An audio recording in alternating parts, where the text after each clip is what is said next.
Internet কেবল থেকে ভয়ানক আগুন। খুলনার খালিশপুরে এক রাতেই 3 জায়গায় আগুন ধরার ঘটনায় আতঙ্কিত মানুষ।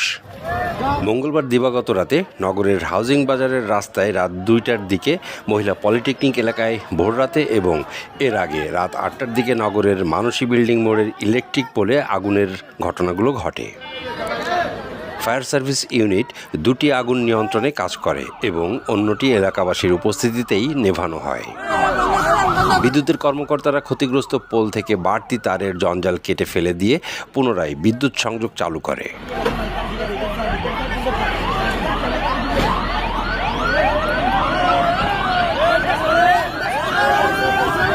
আগুনের ঘটনাস্থলে উপস্থিত ছিল পুলিশ। বিদ্যুৎ বিভাগ সূত্র বলছে, ইন্টারনেট কেবলই সবগুলো আগুনের কারণ।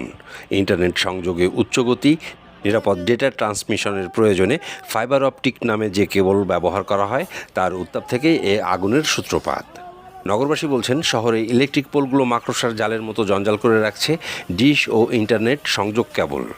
এর মাঝে আবার ফাইবার অপটিক কেবলের জমাট বাঁধা তাপ।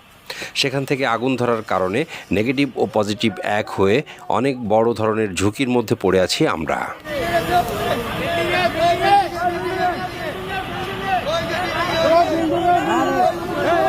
কথা বল না।